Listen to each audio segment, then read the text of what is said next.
selamat datang ke program Perkongsian Firman-Mu sesi yang keempat.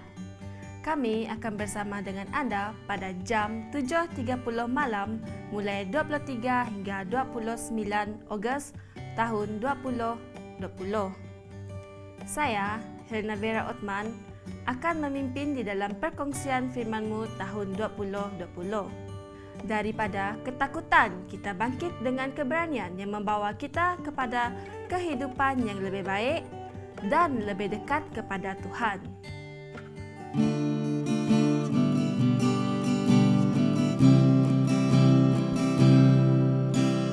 Dia buka jalan saat tiada jalan, dengan cara yang ajaib. Dia buka jalan bagiku, Dia menuntunku dan memeluk diriku. Dengan kasih dan kuasa-Nya, Dia buka jalan, Dia buka jalan.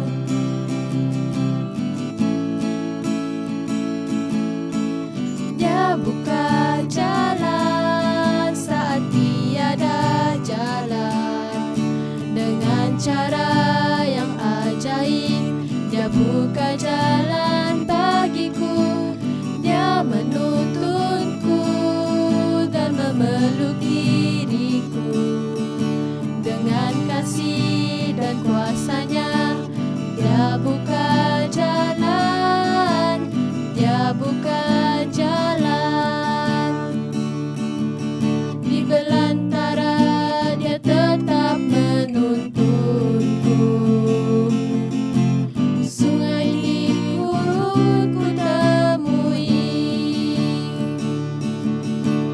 langit bumi kan lenyap, tapi firman-Nya tetap. Saat ini Dia buka jalan, Dia buka jalan saat tiada jalan, dengan cara yang ajaib. Dia buka jalan bagiku, Dia menuntunku dan memeluk diriku. Dengan kasih dan kuasa-Nya, Dia buka jalan, Dia buka jalan. Dengan kasih dan kuasa-Nya, Dia buka jalan, Dia buka jalan.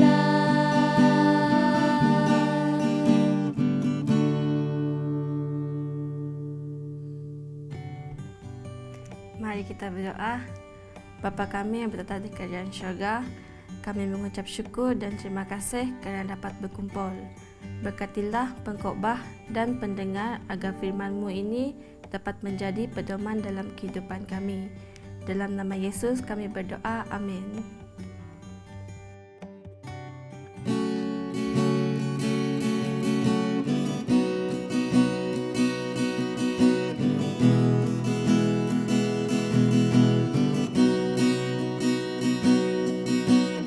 Kekuatanku hanya Kau Tuhan, harapanku hanya Kau Tuhan.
Shalom dan salam sejahtera kepada semua para pendengar kita yang setia pada malam pertama sehingga ke sesi yang keempat pada malam ini. Sekali lagi bersama saya Pastor Deacon David dalam sesi yang keempat kita pada malam ini dalam Suara Harapan melalui perkongsian firman dengan tema kita yaitu menghadapi ketakutan dengan keberanian. Topik keempat kita pada malam ini adalah jangan takut dan harus berani untuk beralih arah kepada Tuhan. Semalam kita telah pun mendengar perkongsian mengenai penerimaan Roh Kudus Tuhan. Melalui penyerahan diri kita kepada Tuhan ataupun Allah dan menerima Roh Kudus Allah yang mengubah diri kita yang berdosa dari kita yang lama kepada yang baru di dalam Kristus. Di dalam Alkitab mengatakan kepada kita dalam buku Kisah Para Rasul 3 ayat 19. Oleh itu bertobatlah dan berpalinglah kepada Allah supaya dosa-dosamu dihapuskan dan supaya masa yang memberikan kesegaran datang kelak daripada Tuhan. Nah, kita lihat dalam buku Kisah Para Rasul.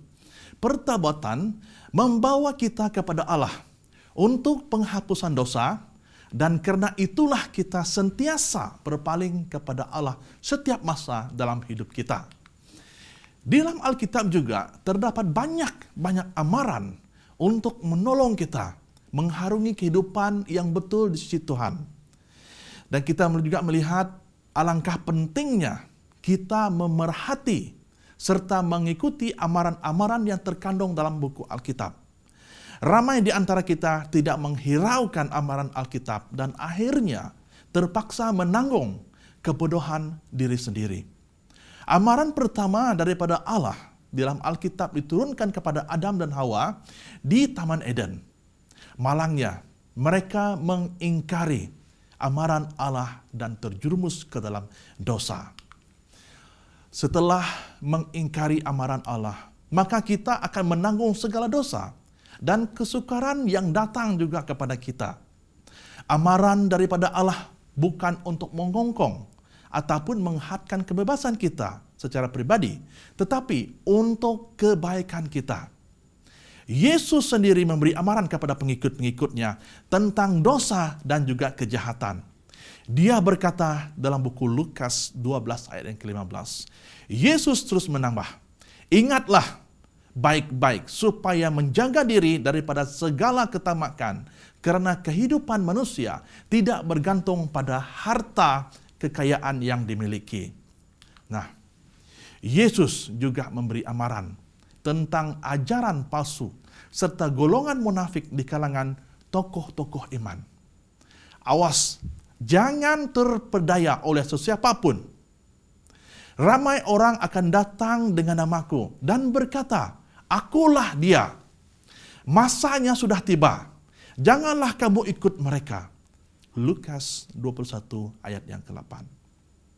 Allah memberi amaran kepada kita karena kasih sayangnya yang begitu besar. Dan amaran daripada Alkitab juga perlu kita pertimbangkan. Amaran ini diberi agar kita tidak berpaling tada kepada Tuhan. Mari kita lihat ulasan yang seterusnya. Salah satu ulasan Yesus yang penting bagi mereka yang tulus ikhlas berusaha untuk mengikuti Dia adalah bahwa kita semua lemah dan memerlukan karunia pertobatan yang ditawarkan melalui perdamaian. Ketika kita tersandung dan terjatuh, setan ingin kita berpikir kita tidak cukup baik untuk bangkit dan kembali ke jalan yang benar. Dia juga ingin kita lupa bahwa Injil itu adalah Injil pertobatan.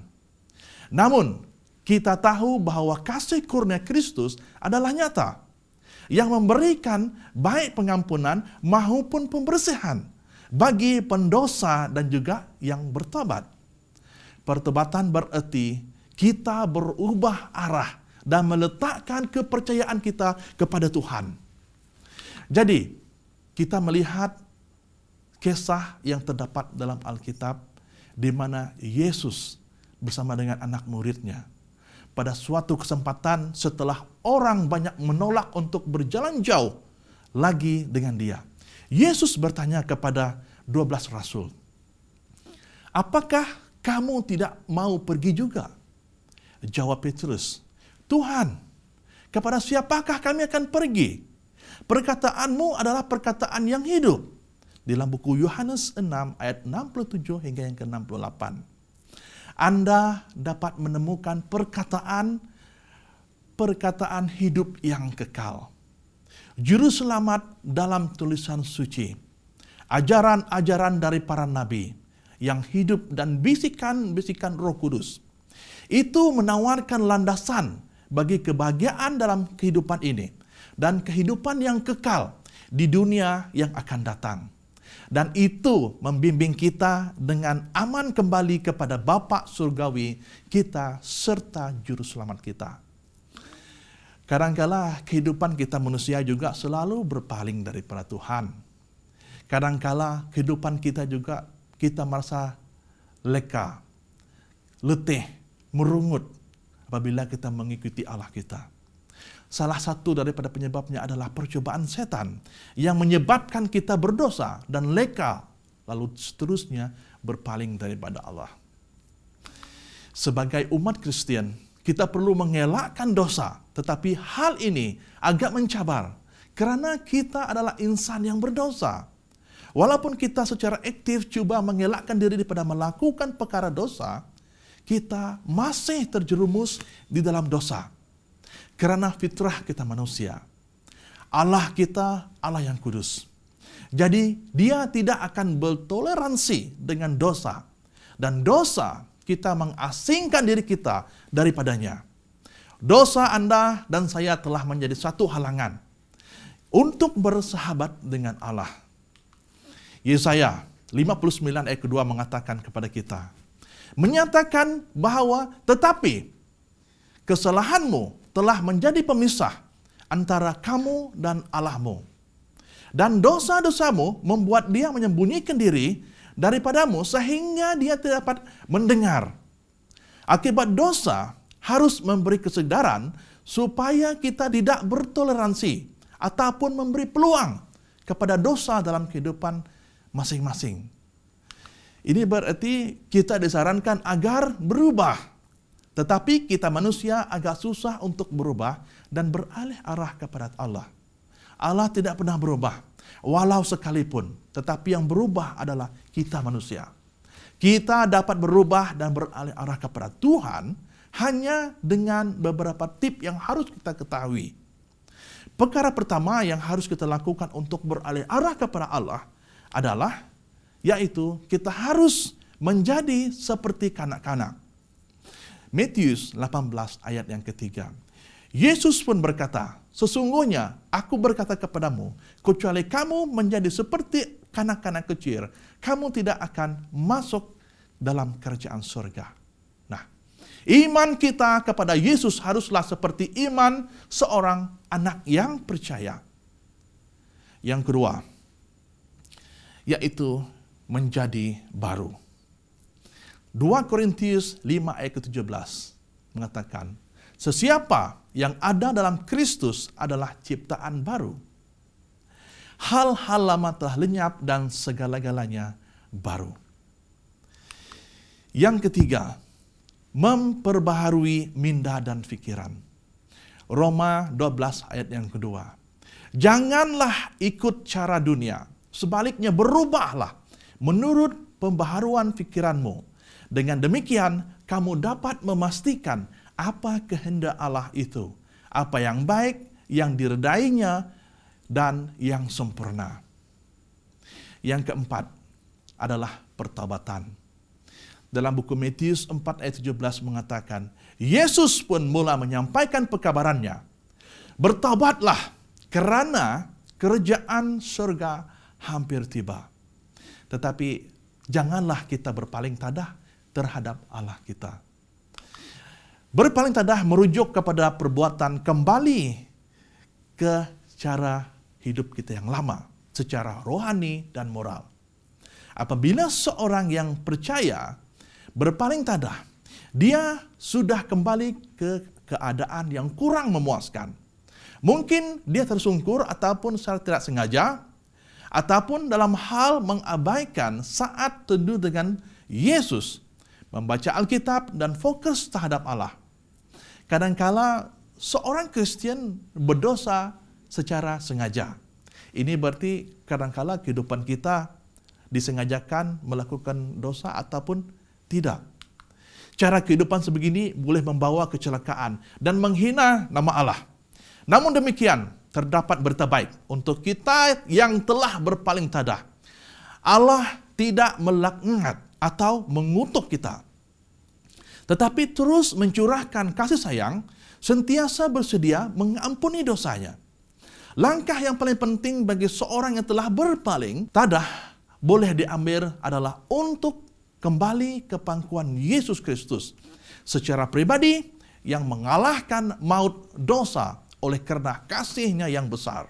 Nah, dalam buku Kolose 2 ayat 8 mengatakan, awaslah, jangan tertipu oleh orang yang menggunakan falsafah dan tipu daya yang sia-sia menurut adat manusia, menurut ajaran asas dunia, bukan menurut Kristus. Kita perlu menumpukan perhatian kepada prinsip-prinsip Allah dan bukan cara duniawi.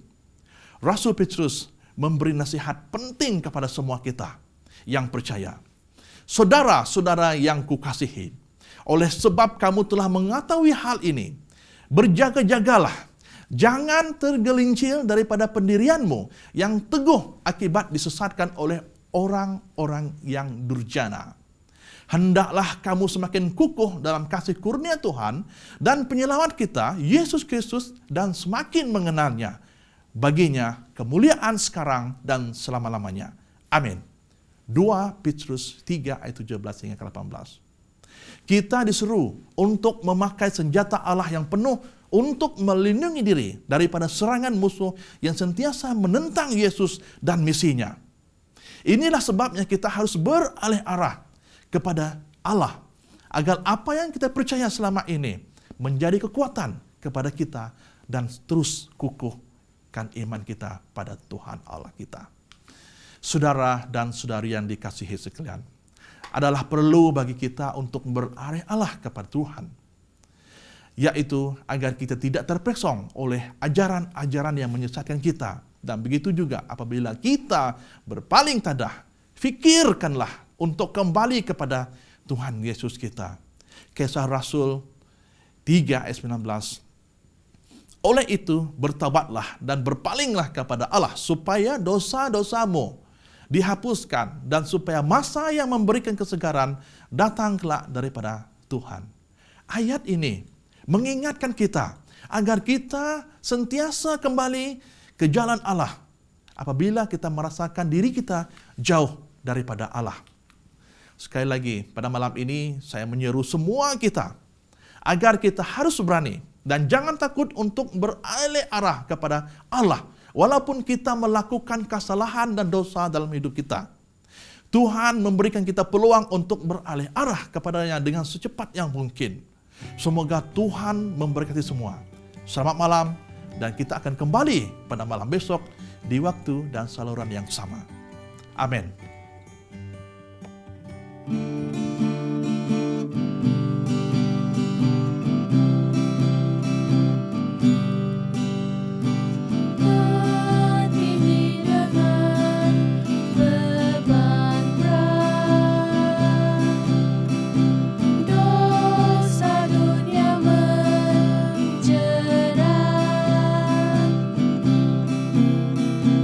Lalu ku datang pada Yesus.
Mari kita semua berdoa.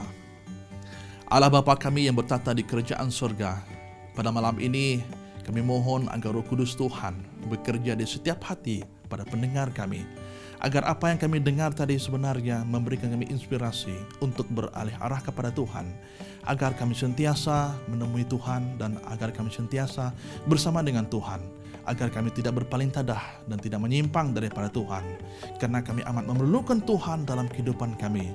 Dengan itu juga Tuhan, agar Tuhan sentiasa memimpin kami ke jalan yang lebih benar, agar kami sentiasa selamat dalam jagaan Tuhan. Ampunilah segala dosa kami Tuhan. Semua ini kami mohon dalam nama Kristus yang jadi penebus semua kami. Amin. Terima kasih kerana telah bersama kami. Semoga perkongsian kali ini memberi banyak pengertian dan pedoman kepada kita agar kita tidak takut dan harus berani untuk beralih kepada Tuhan.